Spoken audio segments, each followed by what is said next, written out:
Okay, so pasta's been on my mind because of all this stockpiling thing, people saying that they couldn't get any. I'm always acutely aware anyway of the fact that we regularly have, in this household, awkward bits and bobs of pasta that aren't enough for a meal, but you wouldn't want to throw away. So I have a dish, or kind of dish, that I regularly do with those awkward bits of pasta, and I thought it'd probably be worth sharing because it's super simple to do. Just goes to show you. So penne there is a good one. Any kind of shape like that works for this dish. This was a mistake. I only get to eat this when I'm on my own. My partner won't eat this because apparently it tastes like weird macaroni. It's like macaroni but as long as spaghetti. It's delicious. This is tagliatelle, and it's the last bits of tagliatelle, and that's what I'm going to use today because at the bottom of the bag it's all broken up anyway, and that's what I actually want to do for this dish. Okay, and the reason I don't need that much pasta is because it's also going to have potato, and in northern Italy that's quite a common combination, pasta dishes that have potato in them, which is why you don't need that much pasta, because you're going to get the carbohydrate element from a mixture of pasta and potato in this dish. It's like a soup stew. Okay, so I've chopped an onion, and I'm adding garlic to this one, but you don't need to if you're not doing garlic. And there's some celery as well. So I've got a kind of aromatic base, what in Italy they call a sofrito. And I'm going to start by sweating that. A strange ignition that doesn't quite work. Sweating that in a mild cooking olive oil. A good slug of it. Nothing precise about it. Let that oil warm up a little bit, and then I'm going to sweat this onion and garlic mix with the celery. Sweating it's just like a low temperature sauteing. You add the elements that you need for the low temperature sauteing are a mild heat. So once I can hear that sizzle, can you hear the sizzle?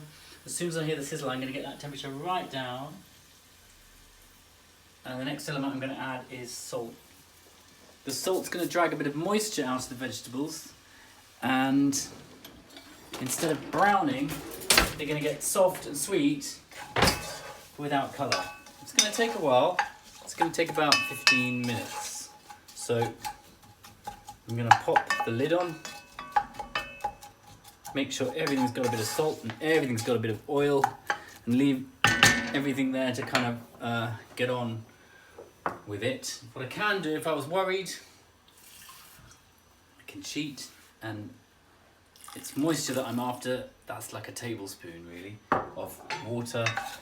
That just takes away the jeopardy, and I know now I could walk away from this, get on with some other chores, and these vegetables definitely won't brown. They'll just sweat.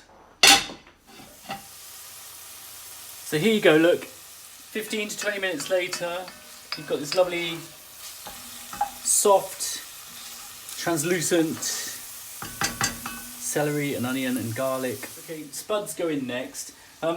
You want waxy potatoes, so these are a Charlotte mid, loads of them in the shops at the moment. I've peeled them, but you don't have to.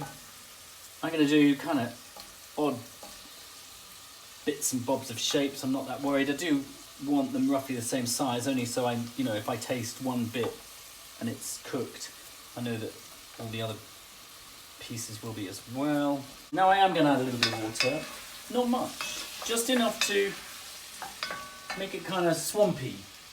So I don't want to cover those potatoes. I just want them sort of soggy. Right, back on with the lid so that can cook nice and gently. The next vegetable element I'm going to add is a nice green vegetable. You could use kale, you could use spinach, you could use chard. I'm using cavolo nero, an Italian kale, or black cabbage as it's sometimes known. I like cavolo nero because one, it grows on my allotment, and two, it's really easy to tease it off the stalk.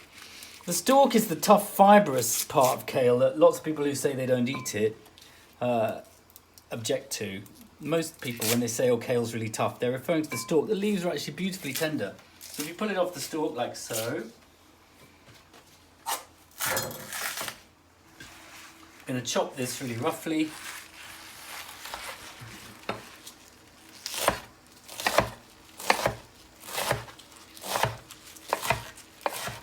No finesse involved in this dish at all.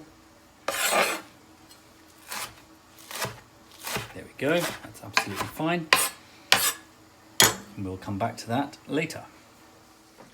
Next bit then, if you have a quick look in here, you'll see the spuds are nice and soft now.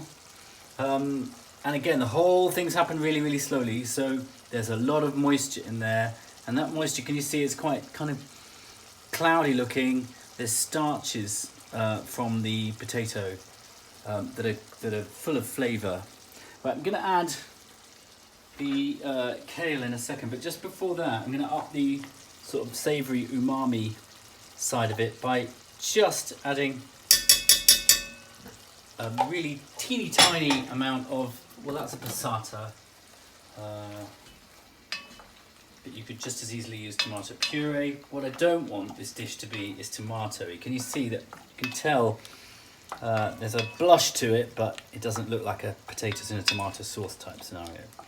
I've still got that nice starchy liquid. Into that now, I have my kale. This does maybe seem a bit time consuming, but of course you're not really paying much attention to this while it's all happening. You can wander off and watch the telly or read or do chores. I'm going to stir that through. And once again, I love this little glass, it's really handy for everything. If you want to be super precise, I can tell you exactly that it's about 125 mils. So, well, about's not exactly, is it? It's about 125 mils in this glass. And once again, it just makes my pan sort of moist, but not things boiling in water. So the heat stays low, the lid goes back on again. Okay, so the rules for pasta. You want water at a rolling boil, lots of water, lots more water than pasta. Salt the water once it's boiling. It goes to nice boiling water, give it a stir.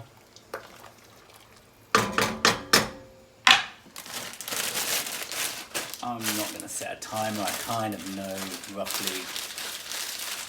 I'm looking at my kitchen clock. 7 minutes from now I'll be back.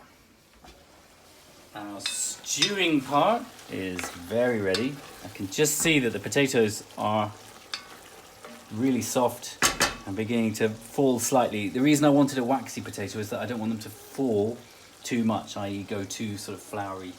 Mashed potato is basically what we're talking about there.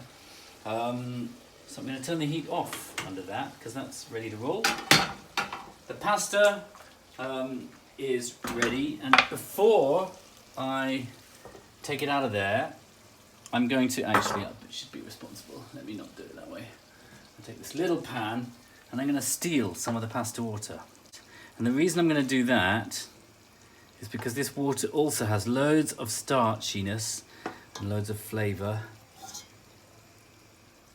And again, I've probably got about the same. I've got about, I should think, let's be proper, let's use this about. I've probably got about 125. You don't drain pasta too thoroughly, really, in any circumstances. In it goes. 1, 2, no more than that. 2 shakes. I do want this dish kind of moist, so I can already tell that I want my pasta water.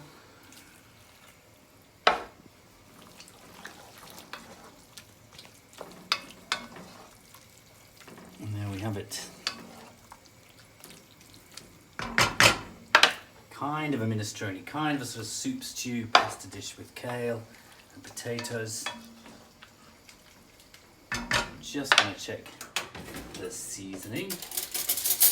The thing I'm going to check more than anything else, so I don't burn my tongue on a potato or a piece of pasta, is that liquid. Can you see there's a nice thickness to that? It's bang on, it's just right. A wide bowl is good because it means, I mean, this doesn't really matter, but it means that nothing's going to cook anymore if I spread it out a bit.